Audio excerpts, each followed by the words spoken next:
Las gasolinas Extra y Ecopaís subirán 26 centavos por galón desde finales de junio y los transportistas recibirán una compensación de entre 90 y 156 galones mensuales. Tras confirmarse el aumento de las gasolinas, los taxistas aclararon que no subirán el precio de las carreras, mientras que el Frente Popular y la CONAIE rechazaron la decisión y evalúan qué medidas tomar. Televistazo constató desde el aire la magnitud del deslave que en Río Verde deja 14 fallecidos y al menos 12 desaparecidos. La erosión en el río Coca se reactivó debido a las fuertes lluvias y el oleoducto de crudos pesados que atraviesa la zona dejó de bombear por prevención. Según el INAMI, las lluvias que afectan a 13 provincias se producen por el exceso de humedad en la Amazonía y esto puede dar paso al fenómeno de la Niña.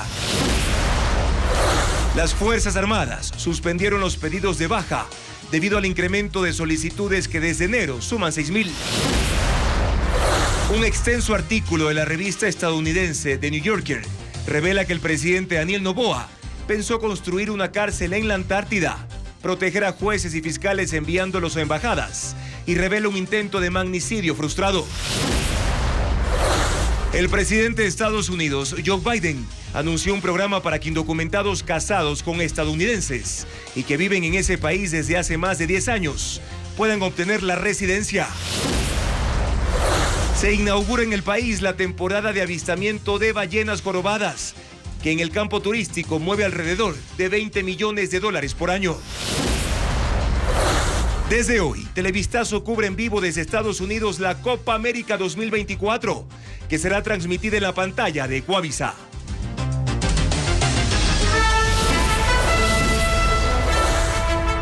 Televistazo estelar con Juan Carlos Aisprúa.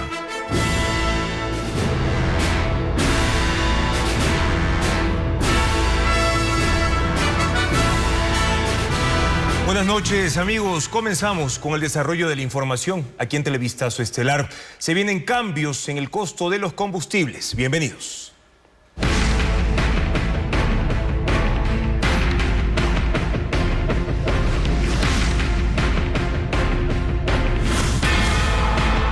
Gasolinas. ¿Cómo contentar a todos?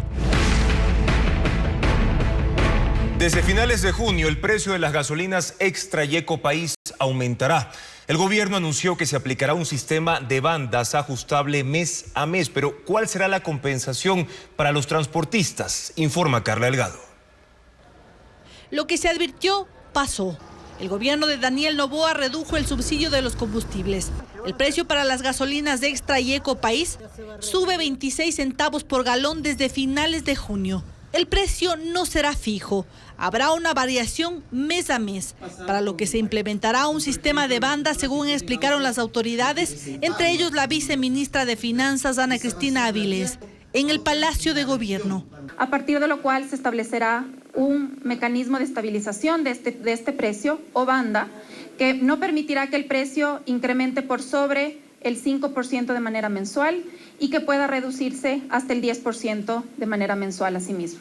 El ministro de Transporte y Obras Públicas, Roberto Luque, detalló cómo se establecerán las compensaciones mensuales para 3 sectores del transporte. La compensación monetaria que se va a proveer mes a mes a estos sectores se determinará en función del número de galones que se utilizan en estas modalidades. Así se ha definido 156 galones para los taxis, 90 galones para las tricimotos y mototaxis y 145 galones para la modalidad de transporte mixto. Los transportistas deberán registrarse hasta el 24 de junio, que será el primer cierre. Se estima que serán alrededor de 84,000 beneficiarios. ¿Cómo vamos a hacer el registro? A través de una plataforma que se encuentra en la página www.obraspublicas.gov.es. En esa página web ustedes ya podrán encontrar la plataforma con un instructivo en PDF y también un instructivo en video. En la última década, el país destinó, según los cálculos gubernamentales, 13.480 millones de dólares al subsidio de estas gasolinas. Ahora, ese dinero tendrá otro fin. Se va a incrementar 40,000 núcleos familiares que van a estar dentro de la cobertura del bono de desarrollo humano y el bono de desarrollo humano con componentes variables. Los beneficiarios recibirán transferencias mensuales en sus cuentas, que en el caso de los taxistas será de $40 mensuales. El gobierno agregó que uno de los objetivos de esta compensación es que las tarifas para los usuarios de estos transportes no cambien.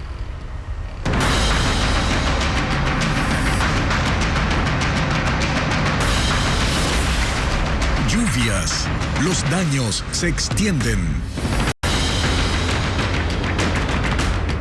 Actualizamos la información sobre la tragedia ocurrida en la parroquia Río Verde del cantón Baños de Agua Santa tras las intensas lluvias del último fin de semana. Francisco Garcés informa que la cifra de fallecidos subió a 14. Sube a 14 la cifra de fallecidos por el deslave que afectó el sector de Río Verde en la provincia de Pastaza este domingo. Equipos de rescate trabajan para buscar a un número indeterminado de desaparecidos. 12 retroexcavadoras se concentran en el sitio del desastre. Sus operadores trabajan bajo la atenta mirada de bomberos, especialistas en rescate de la policía y de las Fuerzas Armadas. Mientras se abre una trocha de 3 metros de ancho para permitir el paso vehicular, se buscan restos humanos. No hay certeza del número de desaparecidos. De la comunidad son al menos 4 y se espera que los familiares denuncien a personas que circulaban por la carretera a la hora del desastre y no han llegado a sus destinos.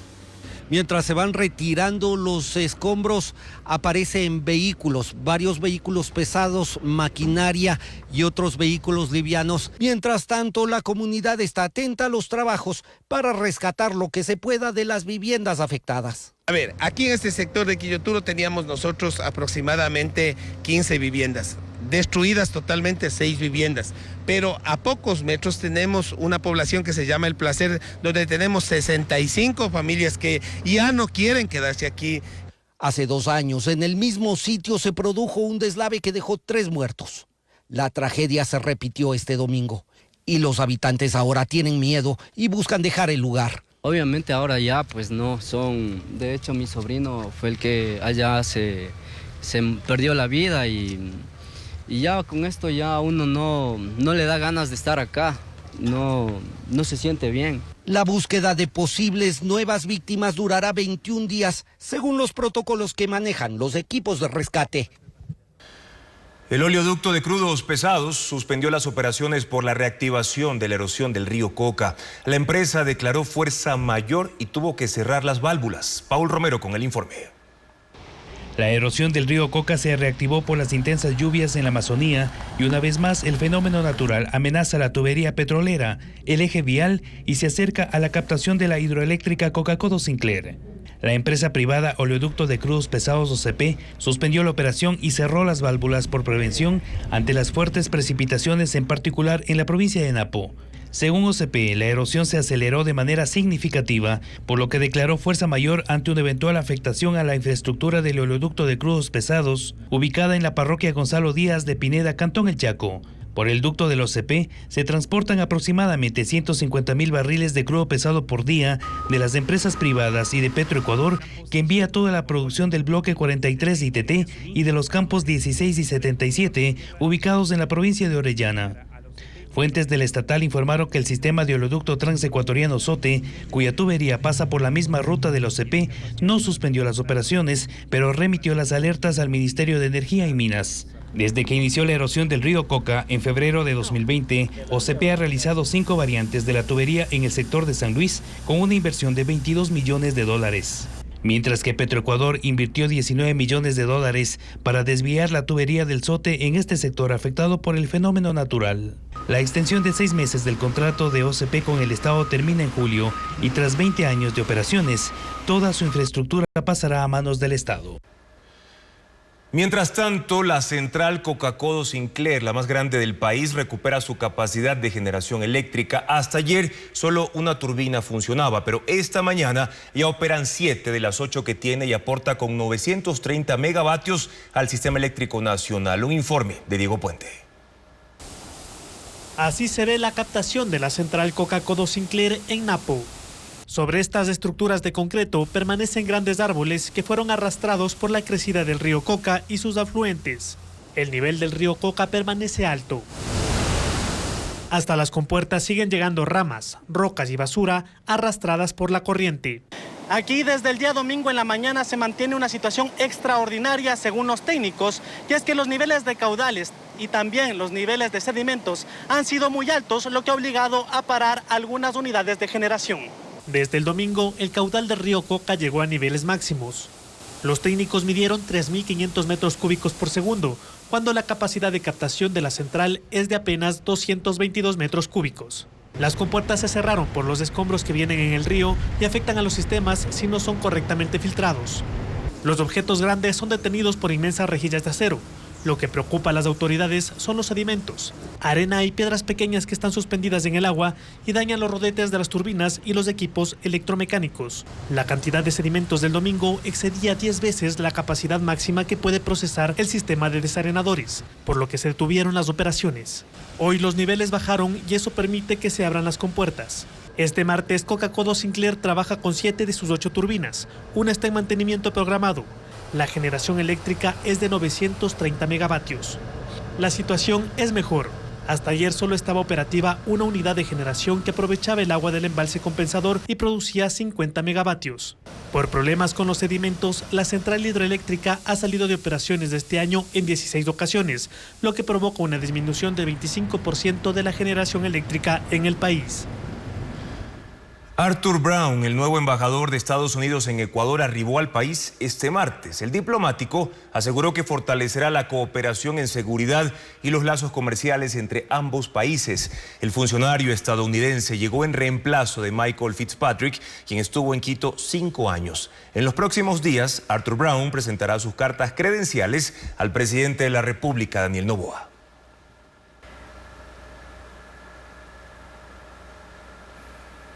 Estados Unidos abre camino a la legalización de unos 500,000 migrantes. El presidente Joe Biden presentó esta tarde el programa que beneficia a indocumentados que estén casados con ciudadanos estadounidenses y vivan ahí desde hace 10 años. Ellos podrán tramitar la residencia sin tener que abandonar el país.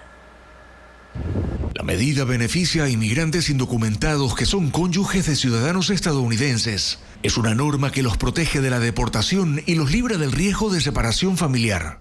Quienes resulten elegibles deben reunir un mínimo de requisitos, como vivir desde hace al menos 10 años en Estados Unidos, estar casados y someterse a una revisión de antecedentes.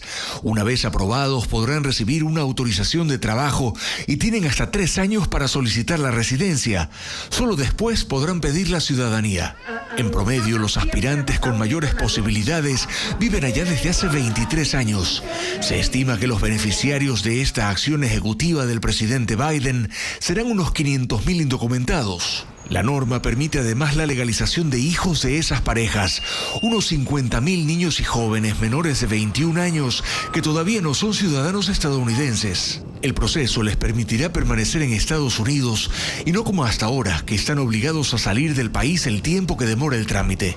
El decreto de Joe Biden abre camino a la residencia y simplifica los procedimientos, y ocurre tan solo después de que emitiera otro documento que, por el contrario, limita las posibilidades de pedir asilo a quienes llegan a Estados Unidos por pasos ilegales. El presidente de Rusia, Vladimir Putin, llegó a Corea del Norte en una visita oficial para firmar documentos que amplíen su alianza estratégica. El líder de Corea del Norte, Kim Jong-un, recibió a Putin al pie de la escalerilla del avión y en las próximas horas firmarán acuerdos. Putin ha dicho que deben cooperar estrechamente para enfrentar las sanciones internacionales en medio de confrontaciones con Estados Unidos, con Rusia respecto a la guerra en Ucrania y con Corea del Norte por el desarrollo de su programa nuclear. Esta gira se produce en momentos de tensión política y militar entre Corea del Norte y Corea del Sur, que ha denunciado amenazas del régimen de Pyongyang por el disparo de misiles balísticos de prueba. Un extenso artículo del periodista estadounidense John Lee Anderson al presidente Daniel Noboa hace revelaciones sobre el mandatario y sus ideas para combatir al crimen organizado y el narcotráfico. Habló, por ejemplo, de construir una cárcel en la Antártida y de enviar a jueces y fiscales a las embajadas. Luisa María Heredia con el resumen de la nota de prensa. En un artículo realizado a lo largo de varias semanas por el periodista John Lee Anderson y publicado hoy digitalmente por la revista estadounidense New Yorker, Daniel Noboa deja entrever algunas de sus ideas para combatir al crimen organizado. Por ejemplo, construir una prisión con capacidad para 100 reos en un territorio al que Ecuador tiene acceso legal en la Antártida. Según Anderson, el equipo del presidente investigó y concluyó que se puede encontrar la manera de eludir la restricción que establece que en la Antártida solo se puede tener estaciones científicas. Y eso es poniendo a cargo de las instalaciones a los militares. Noboa, de acuerdo con el periodista, acotó: los enemigos del país trasladados a una prisión militar en un páramo helado a miles de kilómetros de Quito. Sí, es una gran posibilidad. Otra alternativa que trajo a colación el mandatario durante el diálogo es proteger a los fiscales y jueces que enfrentan amenazas, trasladándolos a embajadas ecuatorianas en el extranjero, para que juzguen y sentencien a los criminales desde allá, algo que su equipo también debía investigar. Al referirse a los aliados clave para la lucha contra la criminalidad, Noboa habló de Estados Unidos. Anderson asegura que expresó su frustración por el alcance de ese apoyo. Se quejó de que Estados Unidos había enviado recientemente $90.000 millones para ayudar a Ucrania, Israel y Taiwán, mientras que Ecuador solo le habían dado 10 millones para enfrentarse a los cárteles. Ayer tuve una reunión con la CIA y dije: por favor, ayuda. Centra todos tus esfuerzos en la frontera entre Ecuador y Colombia. Si no quieres ayudarnos con nada más, sería suficiente con eso, agregó. El presidente, a decir del periodista, parecía sugerir que libra la guerra contra los narcos solo, por su cuenta. Y en ese contexto le mostró al entrevistador un video en el que sujetos enmascarados lo amenazaban de muerte y le contó la historia de cómo le había avisado al jefe de una pandilla que si no liberaba un grupo de rehenes iría con las fuerzas especiales y personalmente le dispararía en el rostro. Anderson cierra esta parte de la entrevista contando que durante una de sus visitas a Noboa, el jefe de Estado llevaba consigo un libro titulado Fouché, que es una biografía del ministro de Policía de Napoleón. De hecho, en su texto incluye también que al hablar sobre el desgaste de la democracia y el aumento de la inseguridad, Noboa le confesó estar convencido de que la mayoría de latinoamericanos en la actualidad prefieren una dictadura que combata a los delincuentes. Desde las 4 de la tarde en la Corte Nacional, el ex vocal del Consejo de la Judicatura, Javier Muñoz, enfrenta su juicio y espera su condena por obstrucción a la justicia. Muñoz ya aceptó su participación en ese delito. Jacqueline Rodas cubre la audiencia en el norte de Quito. Adelante, Jackie, te escuchamos.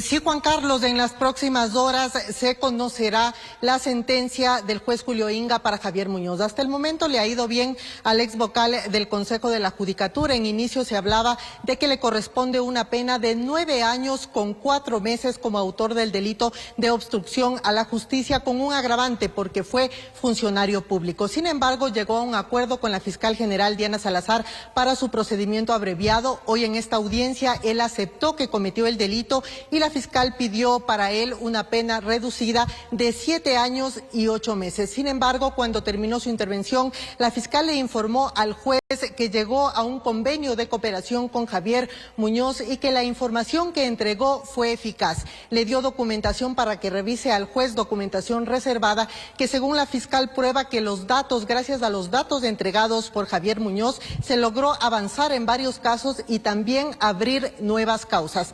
La pena final que la fiscal Diana Salazar pide para Javier Muñoz es de 9 meses y 6 días de prisión. Ella lleva más de 5 meses en la cárcel 4 de Quito. Si es que se acepta esta pena y esta es la sentencia final que dicta el juez para Javier Muñoz, él quedará libre en aproximadamente 3 meses y unos días más. Recordemos que él es procesado en esta causa junto con el expresidente del Consejo de la Judicatura, Wilman Terán, por la destitución irregular del juez Walter Macías para sacarlo de causas que eran de su interés. Seguimos aquí en la Corte Nacional pendientes de cuál será la sentencia final anunciada por el juez Julio Inga.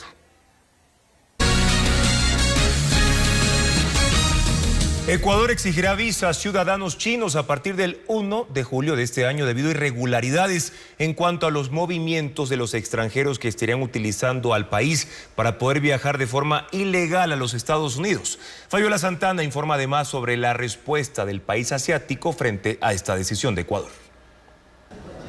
Ecuador solicitará visa a los ciudadanos chinos. Este martes la Cancillería informó que la decisión fue tomada por el inusitado incremento de los flujos migratorios irregulares de los ciudadanos de nacionalidad china que han arribado al país y no han salido en el plazo permitido de 90 días. La medida regirá desde el 1 de julio de forma indefinida. Según el gobierno, ese incremento se registra desde 2022. Solo entre el año pasado y lo que va de 2024 ingresaron 66.189 ciudadanos chinos al Ecuador y salieron 34.209. Casi la mitad, 32.000, no registraron salidas por pasos regulares. La mayor parte viaja a Estados Unidos por la selva del Darién, de acuerdo a la información de la Cancillería de Ecuador.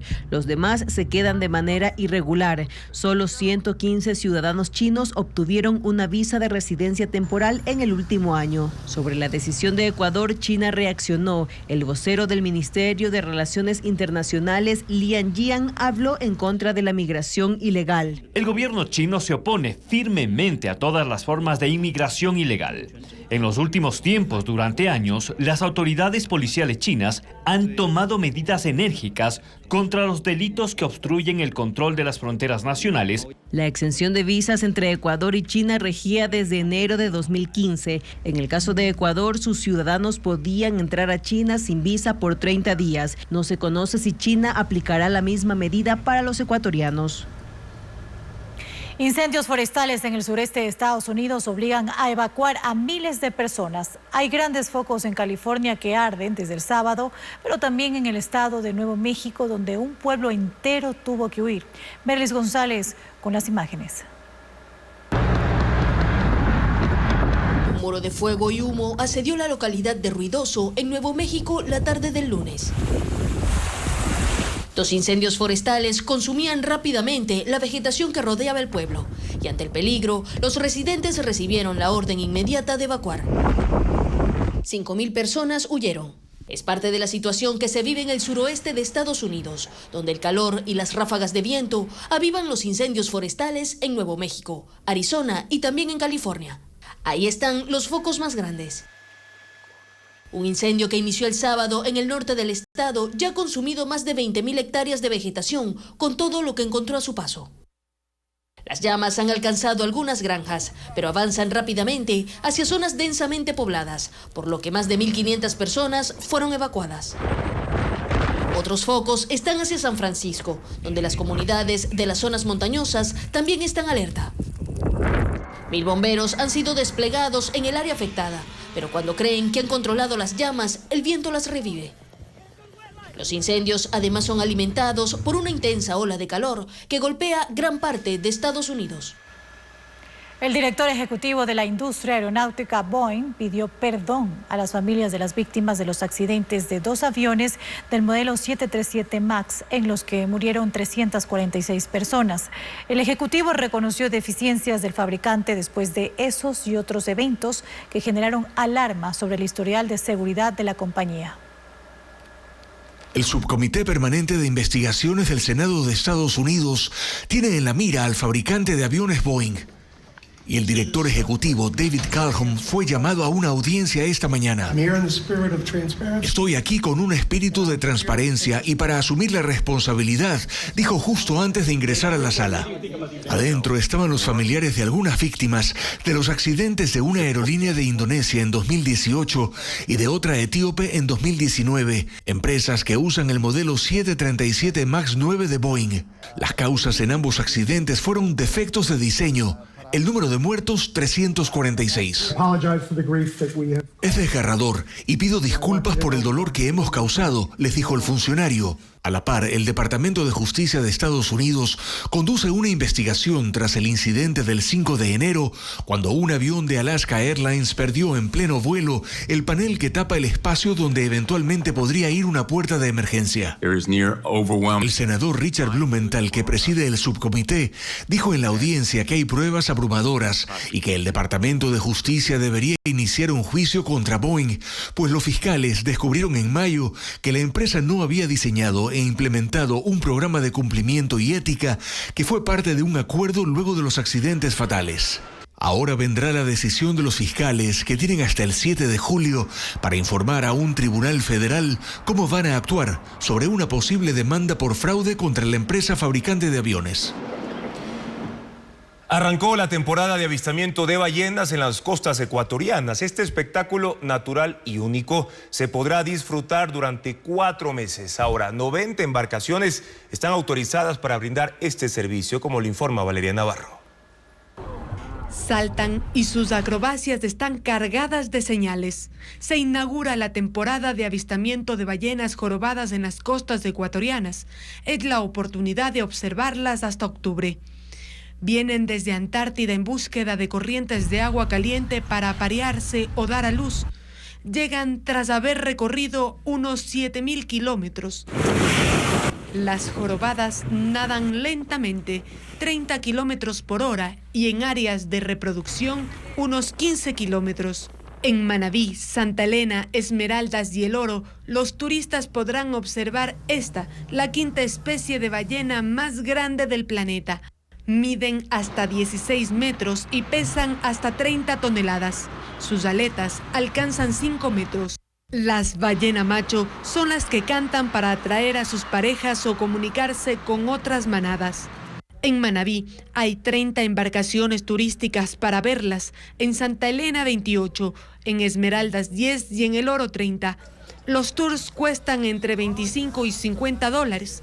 Para observarlas hay reglas. Las embarcaciones deben estar a 100 metros. No puede haber más de 3 embarcaciones en un grupo de ballenas.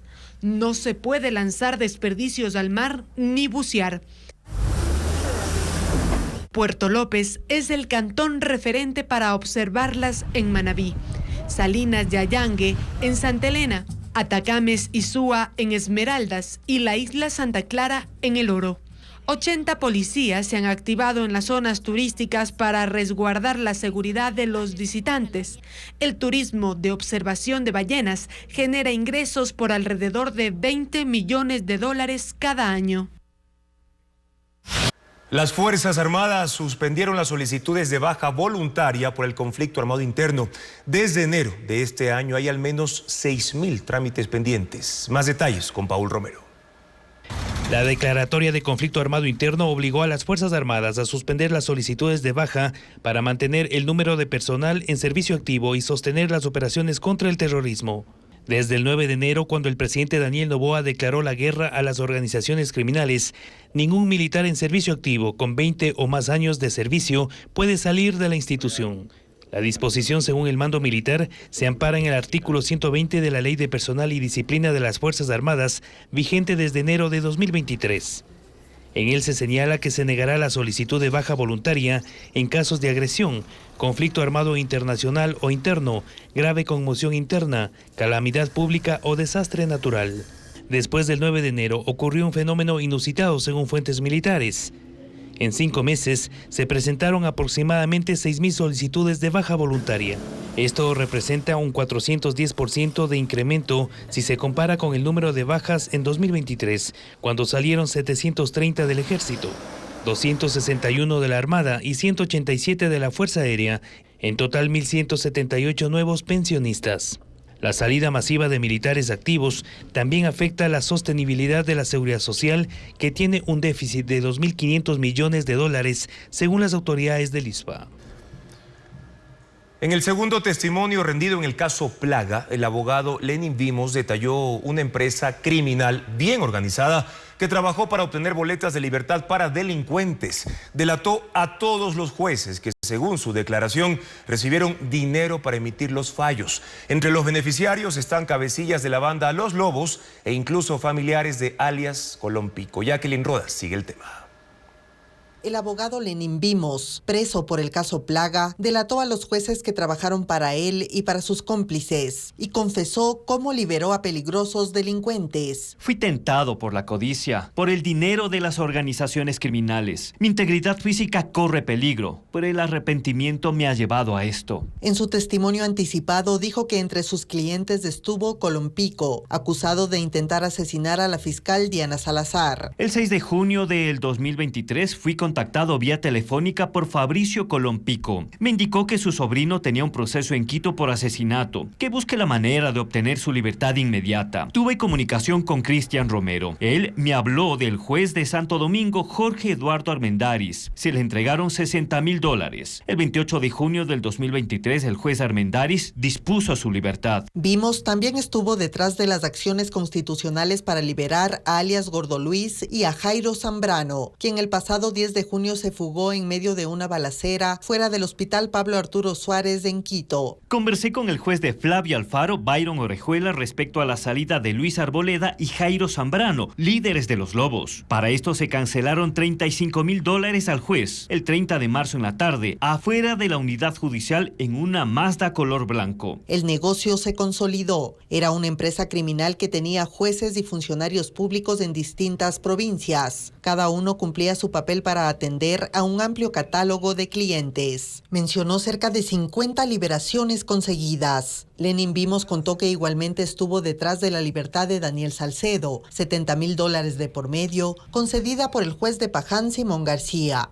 Conforme se consolidaba el negocio, los cabecillas de los grupos de delincuencia organizada ya no preguntaban por el servicio, lo exigían bajo amenazas. Ocurrió con la liberación de alias Andrés de los Lobos, tramitada ante un juez de Huaquillas. Mantuve una conversación con el juez Luis Lucero Loaiza. Para ese entonces ya tuve una primera amenaza de muerte por parte del GDO para liberar a José Andrés Mejía y Wilson P., líderes directos en la cárcel de Cotopaxi. Al juez se le entregó $30,000. Le entregué yo en dos partes. La primera fuera de la unidad judicial en Huaquillas en un vehículo. La segunda al momento de la emisión de las boletas. Las amenazas alcanzaron a los jueces, que ya no tenían opción y debían cumplir los requerimientos. Ocurrió con el juez de Chone, Jofre Rivera Rodríguez. En esa ocasión se liberó a 6 personas de diferentes cárceles. Se le entregó el dinero en un carro color negro en una gasolinera. Rivera fue amenazado por varios presos y miembros de organizaciones delictivas para que generara más boletas. Son más de 20 personas liberadas. El testimonio de Lenin Vimos y el que rindió el abogado Hugo Lara aportaron vasta información que puede ser usada para vincular a más personas al caso Plaga por el delito de delincuencia organizada.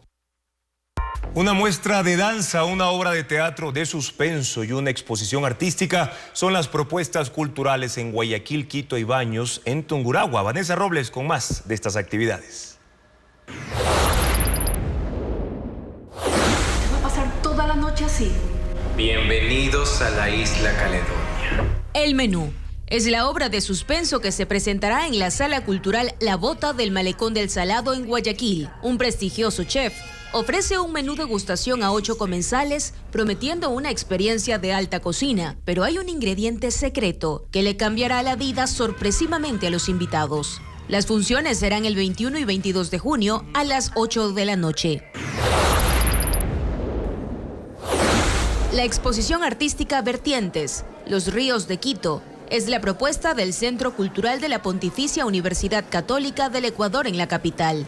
Frascos con agua de los ríos Monjas, Machángara y San Pedro, también obras hechas con tierra volcánica y un telar de más de 250 metros creado con materiales reciclables, son parte de la muestra que busca concientizar sobre la contaminación de los afluentes. La propuesta reúne el trabajo de 17 artistas. La exhibición estará disponible de lunes a viernes hasta el 26 de julio.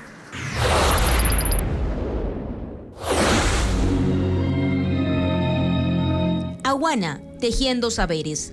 Es la propuesta de la Casa de la Cultura de Tungurahua y de la Compañía Nacional de Danza en el Parque Juan Montalvo de Baños de Agua Santa. 20 bailarines interpretarán durante 1 hora una danza ancestral. La función será el 22 de junio a las 7 de la noche. La entrada es libre. En entrevista para el medio The New Yorker, el presidente Daniel Noboa reveló que se descubrió un supuesto plan para matarlo. Según el mandatario, una docena de sicarios fueron interceptados en la frontera con Colombia durante un enfrentamiento armado. Paul Romero, con más detalles de las revelaciones del mandatario. El presidente Daniel Noboa denunció un supuesto plan para matarle.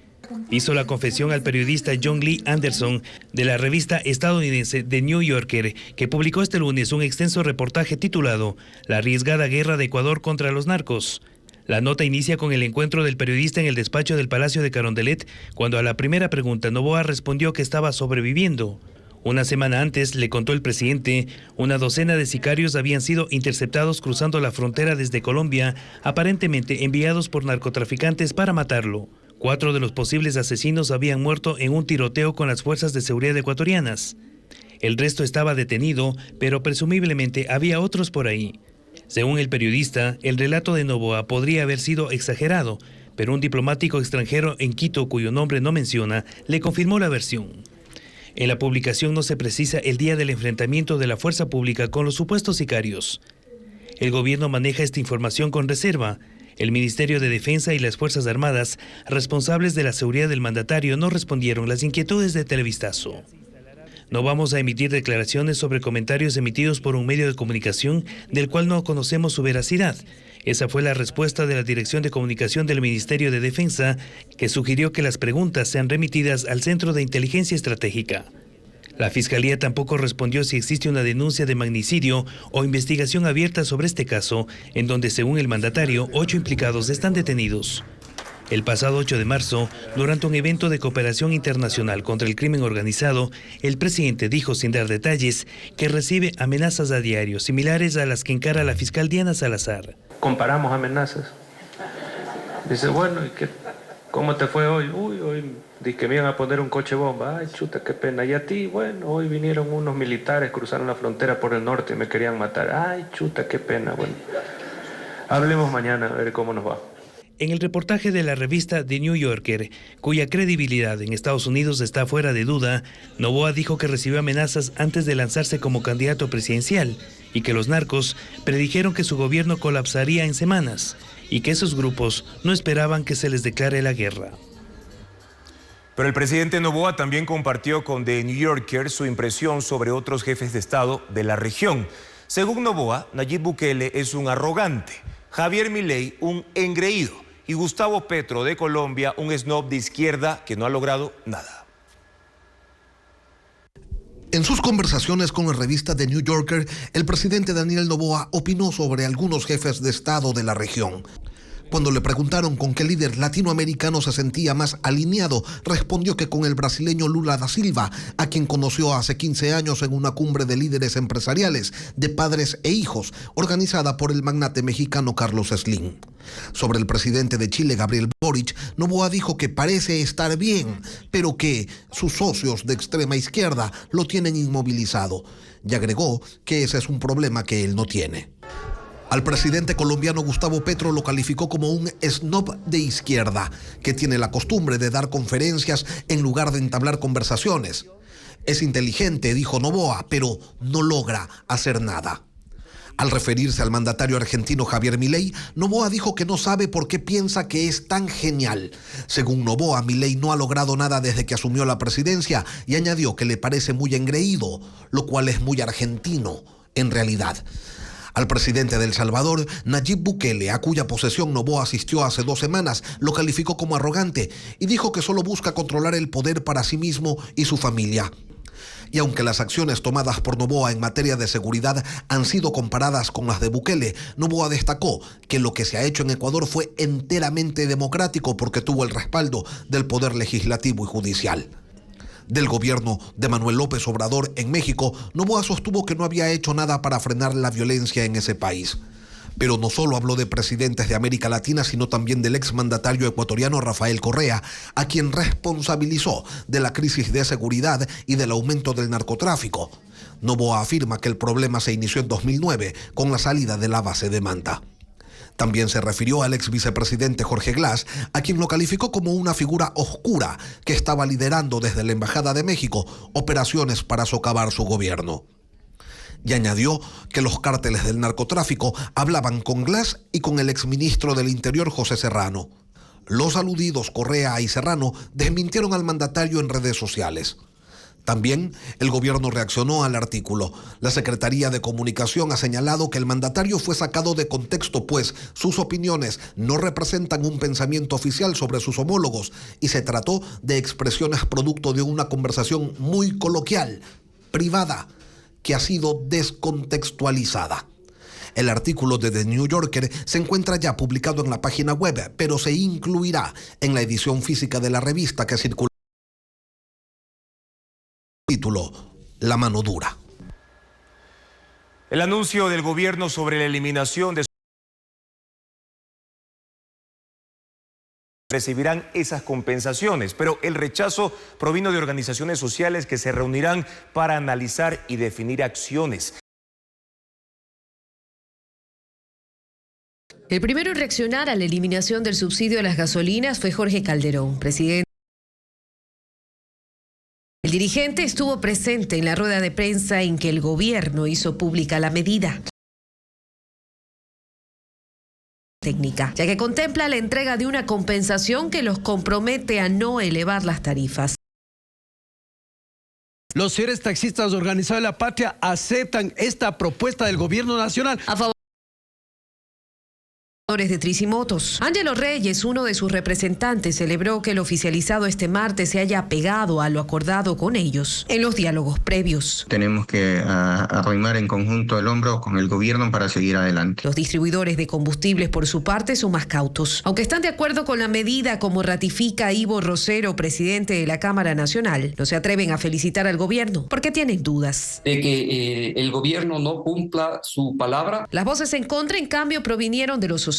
Nelson Erazo, presidente del Frente Popular, rechazó el anuncio y acusó al presidente Daniel Noboa de incumplir sus promesas. Ha tomado medidas contrarias que han afectado particularmente a los sectores sociales, a los sectores populares. Comentó que en la noche se reunirá con el Frente Unitario de Trabajadores y el Movimiento Indígena para analizar qué acciones tomarán, ya que, como señala Guillermo Churuchumbi, coordinador nacional del Movimiento Pachacutic, en el anuncio como una traición. Esto afectará y profundizará la inseguridad, la delincuencia y mayor pobreza en el Ecuador. La semana anterior, las mismas organizaciones sociales y sindicales convocaron a una movilización en rechazo a la eliminación de los subsidios a los combustibles, que tuvo poca acogida. No participó la Confederación de Nacionalidades Indígenas del Ecuador, CONAIE, que lideró los paros en los últimos 2 gobiernos, precisamente por querer eliminar el subsidio a las gasolinas.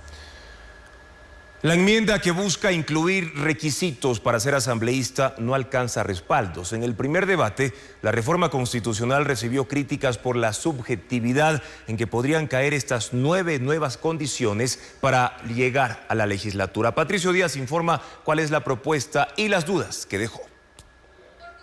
Los nuevos requisitos para ser asambleísta convencen a pocos. Esa fue la tónica en el primer debate de la enmienda que busca incluir en la Constitución otras condiciones para quienes quieran estar en la Asamblea. Hasta ahora el único requisito es tener 18 años. La propuesta incluye, además de ser mayor de edad, acreditar probidad notoria y cumplir con uno de estos 3 requerimientos: capacitación, experiencia y formación justificada. Esto no implica formación académica, dice la proponente Sofía Sánchez. Que tenga algún tipo de especialidad. Y aquí voy a hablar de los dirigentes sindicales, de los dirigentes barriales, de los dirigentes estudiantiles, que no se van a ver privados de una participación. Las críticas fueron en torno a que la propuesta es general y deja abierta a la subjetividad la calificación de los requisitos. El punto más cuestionado es el de la probidad notoria, es decir, acreditar integridad, honradez. El texto no indica quién debe certificarla.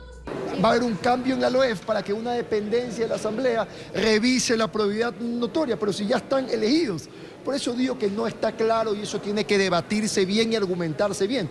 La proponente defendió el texto. Contralor, Fiscal General del Estado, jueces, notarios, es decir, todos ellos mediante un concurso acreditan probidad notoria.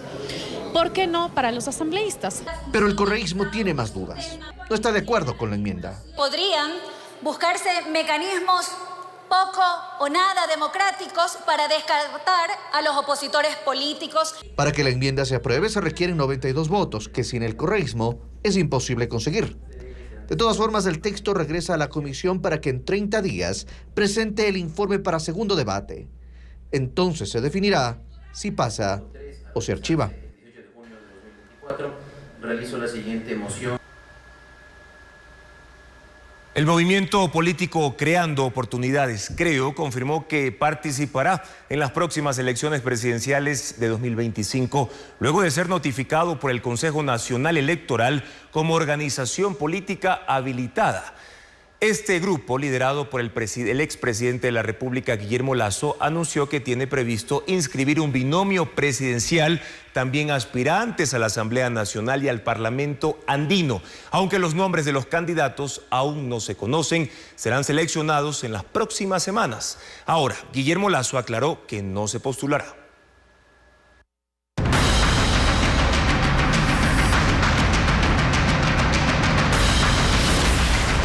Lluvias.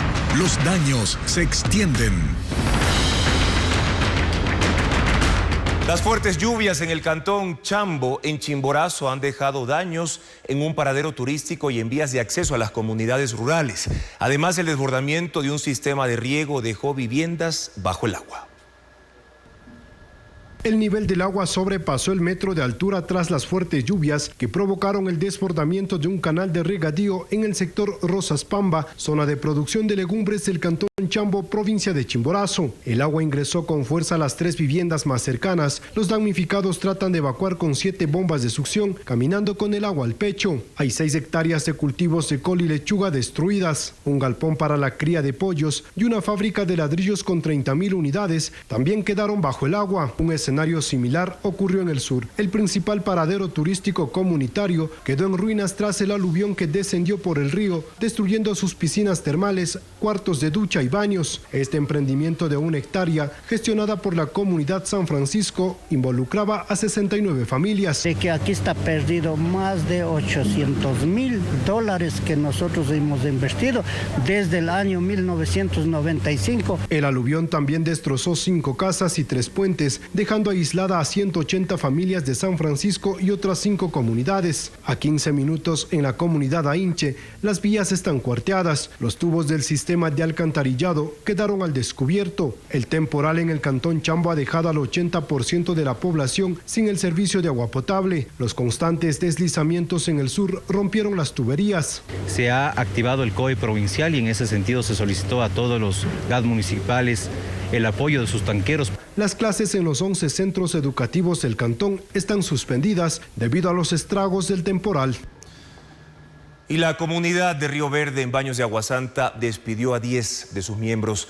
La población se unió en una caravana y una ceremonia católica para rendir homenaje a las primeras víctimas del deslave que asoló a esa zona. Francisco Garcés con un nuevo informe.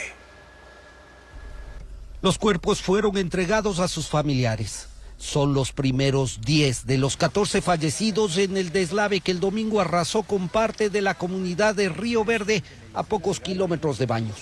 Los féretros fueron subidos en camionetas de amigos y vecinos. Toda la comunidad buscó la forma de acompañarlos en el trayecto de 20 minutos hasta Baños. Algunos subieron en camiones, en otras camionetas y vehículos de todo tipo. Escoltados por la policía, todo el tránsito en la carretera fue interrumpido para permitir el paso del cortejo. Entrando a Baños se manifestaron las primeras muestras de cariño.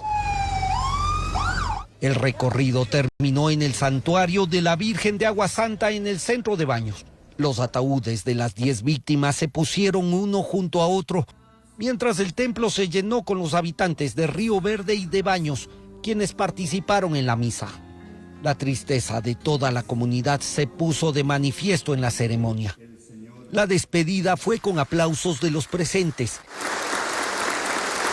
Y tras la bendición católica, los féretros fueron cargados por familiares y amigos que, acompañados por una banda de músicos, empezaron el trayecto hacia el cementerio de Baños. Otro cuerpo fue trasladado al Puyo y los otros 3 serán entregados a sus familiares en las próximas horas, mientras sigue la búsqueda de otras posibles víctimas del desastre. El INAMI indicó que el exceso de humedad en la Amazonía es una de las causas de las lluvias que afectaron a 13 provincias de esa región y de la Sierra Centro. El instituto agregó que esto es parte de una transición climática con probabilidad de que llegue el fenómeno de la Niña. Diego Cuenca con la explicación. Las intensas lluvias que ocurrieron el fin de semana en la Amazonía y en la Sierra son efecto de la presencia de ondas tropicales que provienen del este, denominadas NGO, que arrastran exceso de humedad y a su vez estimulan las precipitaciones. Esa es la explicación del Instituto Nacional de Meteorología INAMI al repentino temporal que afecta a esas regiones. Se espera que hasta el día miércoles tengamos un ambiente más estable, algo de lluvias en el norte del litoral, en especial en Esmeraldas, pero en el resto condiciones más estables.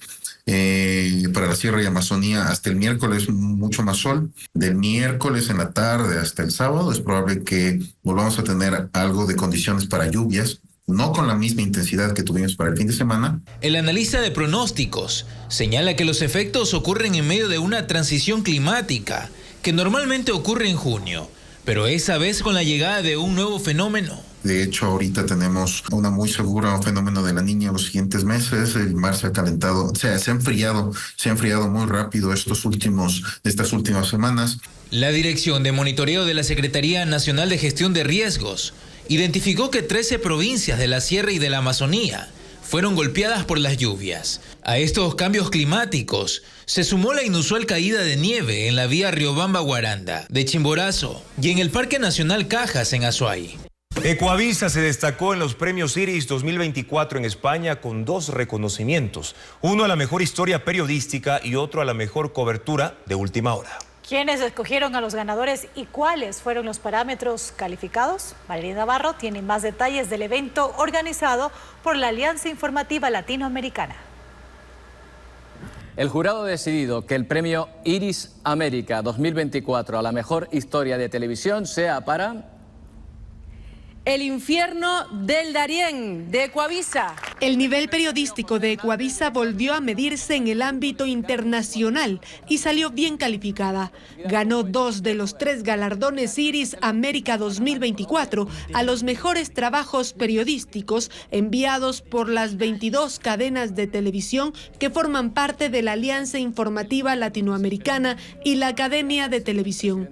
Entre 40 trabajos periodísticos, Ecuavisa ganó las categorías Mejor Historia de Televisión y Mejor Última Hora. La gala se realizó en Las Palmas de Gran Canaria, en España. El jurado estuvo conformado por María Casado Paredes, presidenta de la Academia de Televisión, Hernán Sin, reportero de guerra, Alejandra Andrade, periodista de investigación, y Jaime Santirso, periodista y escritor español. Es la primera vez que un canal de la organización se lleva los 2 primeros puestos en 2 de las 3 categorías. En la categoría Mejor Historia de Televisión triunfó la serie periodística de 4 reportajes de Bessie Granja, titulada El infierno del Darién. El jurado evaluó la calidad de la historia, de la producción y de la imagen. En la selva del Darién, las autoridades de Panamá han identificado al menos 7 rutas de tránsito irregular de migrantes. Todos deben atravesar este río, el Chucunaque, el más caudaloso y extenso del país. Premios Iris América lo que reflejan y lo que premian es el periodismo puro en esencia, un periodismo de alto profesionalismo, un periodismo que cuenta una realidad de lo que pasa en nuestros países. El premio Iris América 2024 al mejor reportaje de última hora sea para... Asesinato del candidato presidencial Fernando Villavicencio de Ecuavisa, Ecuador. El segundo reconocimiento que recibió Ecuavisa fue en la categoría Mejor Última Hora por la cobertura del asesinato del candidato presidencial Fernando Villavicencio. El jurado evaluó la calidad de la inmediatez y las herramientas para alimentar el informativo y contextualizar la noticia. En medio de este trágico acontecimiento se realizó un amplio despliegue informativo en el que participaron directores, reporteros, camarógrafos, coordinadores y productores. El tercer reconocimiento a mejor investigación se lo llevó la productora argentina Artear con su publicación Mar Argentino, peligro de depredación. Canales de Colombia, Perú y Paraguay alcanzaron el segundo y tercer lugar en cada una de las categorías. Ecuavisa se destaca una vez más por brindar a su audiencia el mejor contenido periodístico. Gracias, amigos, por su sintonía y confianza de siempre. Los esperamos mañana a las 5:55 en la primera emisión de Noticias. Y mañana, en Contacto Directo, el ex entrenador de la Tri, Jorge Célico, analizará a la selección ecuatoriana que disputará la Copa América. ¿Qué posibilidades tiene? Además, nos acompañará justamente una docente investigadora para hablar sobre el déficit de 9.000 profesionales tecnológicos en el país. ¿Falta interés por estas carreras? Justamente lo contestará Carmen Vaca Ruiz. Las noticias continúan también en ecuavisa.com, información siempre verificada con el sello de Televistazo. Buenas noches.